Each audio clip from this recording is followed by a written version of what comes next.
Hey guys, welcome back to another video. It's me, Fortech, and today Apple has released iOS 26 Beta 4. Here are the new features.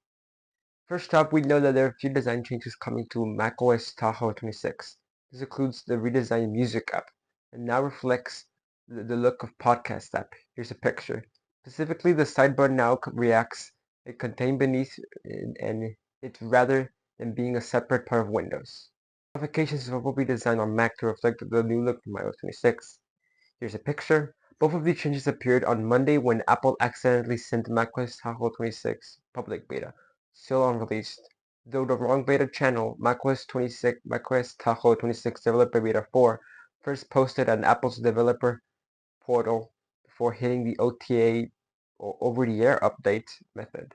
For iOS 26 and iOS 26, early finders show that liquid glass is back, with toolbars where it's more frosted than Beta 3. Here's a picture. As you can see from the picture right here, it looks like the glass is back, and it's honestly better. I like liquid glass. Can't wait to get in September for my phone. The camera app has now an informational splash screen about the redesign. Here's a picture.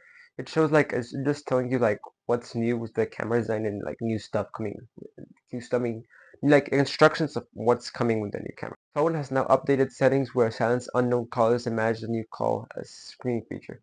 So here it's like when in the silence unknown call features, there's like a never where it calls like never calls from unsafe numbers will ring, but it's asked for reasoning. Like it give you a new option instead of never and silence. It just give you like the phone's gonna ask for a reason to call, which is pretty cool. I'm assuming it probably uses intelligence or something like that.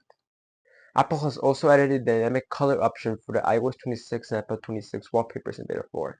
Yeah, so Apple has now added the dynamic wallpaper. Basically, that meaning that the wallpapers now move based on the time of the day. Like if it's night, the wallpaper will be dark.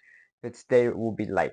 It will be light. But the good thing is that it moves. The colors like they move when they're dynamic instead of being a solid wallpaper, which is pretty cool in my opinion for iOS. After pushing the news and entertainment notifications, so the news and entertainment notifications are back for summaries. Basically, in Apple Intelligence, like the notification summaries are back because back then they would just be like they would give you notification summary, but it would be false information, like what happened in January.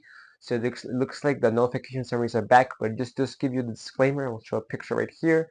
It's really cool and yeah, honestly great for Apple Intelligence devices. Also, the camera icon has gone what's it called? A slight redesign, as you can see from this picture. Here's iOS 26 Beta 3 and iOS 26 Beta 4.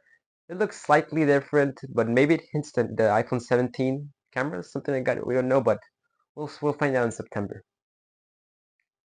CarPlay has now color options for iOS 26 wallpaper design. So basically, the wallpapers that are on iOS 26 beta are now on the CarPlay. It's pretty cool. So that's everything new with iOS 26. But now we have some slight Apple news. First things first, that Apple announces an AppleCare One multi-service bundle with a simple pricing. So basically, the AppleCare One is like one whole thing for one price, which is pretty cool for all of your Apple devices. For those of you that are in the Apple ecosystem. This is the AppleCare One plan. Now, right now in the US, it will be costing $20 a month in the US, covering up to 3 products. Additional hardware can be additional for $5.99 a month. So basically, for 3 products, you'll pay $20 a month. And let's say I buy a new AirPods or something, that'll be $5 more, which is kind of inconvenient, but I guess it's good for those people that drop iPhones a lot. Also, in other news, we have rumors for the iPhone 17 displays. This fall, Apple is introducing a brand new ultra-thin iPhone 17 Air and might steal a lot of attention from Pro models. But a recent rumor of the iPhone 17 display feature could prove that the best differentiation of the just the right time. Pro models may lose a key display differentiator, but gain another. Apple's iPhone Pro models have for several years carried a display advantage, ProMotion. So basically, this is indicating that if you want a 120 Hz display, you have to get a Pro model. But on this year's iPhone 17, it's rumored that maybe the iPhone 17, 17 Air, 17 Pro, and 17 Pro Max might have all 120 Hz display. But not ProMotion, but honestly, I think it's the same thing, it's slightly faster. But this might be indicating that they're bringing ProMotion or 120 Hz to those 4 iPhones. So basically, if you buy any iPhone 17, it will be expected to have 120 Hz displays, That's pretty cool for me. Honestly, it shouldn't be a pro feature. Even like the Nothing phone has probably, I think the Nothing phone has 120 hertz, and the iPhone 16 right now has 60, which is crazy for me. Also, drop a comment down below if you want me to talk about Nothing news. It's also expected that the iPhone 17 Pro might have an anti-reflective screen. We have for the iPads right now, the iPad Pro.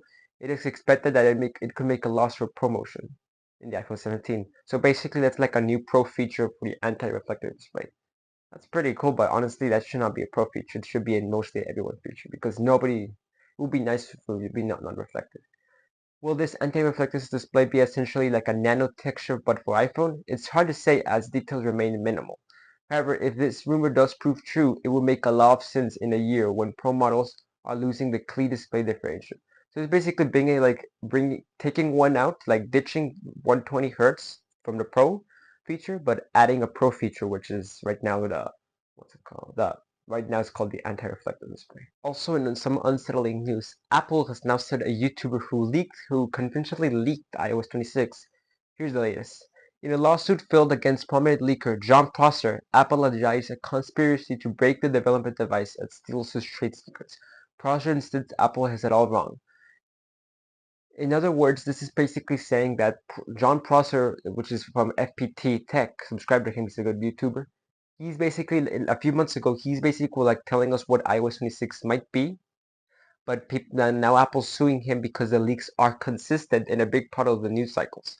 So basically meaning that John Prosser might got this from an Apple executive, which is really bad for Apple because that's like a really bad terms and conditions for Apple. But this is probably saying that he got John Prosser, I think. He got the news from an Apple employee, which Apple is not like that. And honestly, Apple's really secret for iOS 26, which is crazy that it got leaked. But now Apple's suing them, but John Prosser keeps saying that he did not got it from him and he got it from somewhere else and he did not do anything illegal, saying here. Now Apple has seized an opportunity to fight back against leaks. In a complaint filed Thursday for the U.S. federal court in the North District of California, Apple's accusing prominent leak John Prosser of allegedly screaming to break into an Apple development iPhone, steals Apple's trade secrets, and profited from the threat. This is basically saying that John Prosser might have gotten this from an Apple executive, but he keeps saying no. Hopefully he wins, and that's sad for him. Last but not least, here's the last thing for today. OpenAI's ChatGPT agent is haunting my browser. That's what the people in Wired say. Occasionally, the new tools from OpenAI and Perplexity can browse the web for you. This is basically saying a smarter AI, which OpenAI has released this at the time of this recording. It's Wednesday, so they released it yesterday, Tuesday, July 22. But OpenAI has basically released a new agent that can browse for you. And like, let's say you go into ChatGPT, and you say, "Oh, can you like make me an appointment for something for something like a dentist appointment?" You can go into the website of the dentist appointment and fill out the information, which is really creepy in my opinion. Honestly, this is really creepy, and hopefully they care about privacy a lot. But this is really cool, and honestly, I'm concerned for Google companies like Google because before you know it, OpenAI might be able to make what's it called, a search browser, which that's concerning for Google. Also, all of these all of these features are currently available to pro users, but hopefully, which should be available soon to free users. That's it. That's all of the Apple news this week. Subscribe for the next Wednesday's video on more Apple news of this week. Thanks for watching and subscribe down below. Peace and see you next Wednesday.